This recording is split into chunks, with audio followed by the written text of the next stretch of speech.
22 જાન્યુઆરી 2024ના દિવસે શ્રી રામ જન્મભૂમિ અયોધ્યા પર મર્યાદા પુરુષોત્તમ ભગવાનના શ્રી રામની પુનઃ પ્રાપ્ત પ્રતિષ્ઠા નિમિત્તે ભરૂચની શ્રી નર્મદા સંસ્કૃત વેદ પાઠશાળા ખાતે શંખધ્વનિ, ઘંટનાદ, ભજન કીર્તન અને શ્રી રામ મંદિરની પ્રાણ પ્રતિષ્ઠાના ભવ્ય કાર્યક્રમના જીવંત પ્રસારણના દર્શનનો લાભ આપવામાં આવશે. ત્રેતાયુગમાં ભગવાન શ્રી રામ 14 વર્ષનો વનવાસ પૂર્ણ કરી અયોધ્યા પરત આવ્યા ત્યારથી લઈ આજ સુધી દિવાળીની ઉજવણી કરીએ છીએ.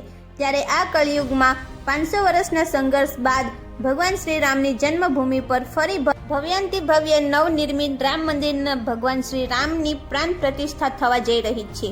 તે નિમિત્તે તારીખ 22 જાન્યુઆરી 2024ને સોમવારના રોજ સવારના 11 થી બપોરના 1 વાગ્યા સુધી શ્રી નર્મદા સંસ્કૃત વેદ પાઠશાળા તપોવન સંકુલ ભરૂચ ખાતે આવેલા શ્રી હનુમાનજી મંદિરના પટાંગણમાં શંખધ્વનિ, ઘંટનાદ, ભજન કીર્તન અને અયોધ્યામાં થઈ રહેલી શ્રી રામ મંદિરના પુનઃ પ્રાણ પ્રતિષ્ઠાના મહોત્સવના જીવન પ્રસારણના દર્શનના ભવ્ય કાર્યક્રમનું આયોજન કરવામાં આવ્યું છે.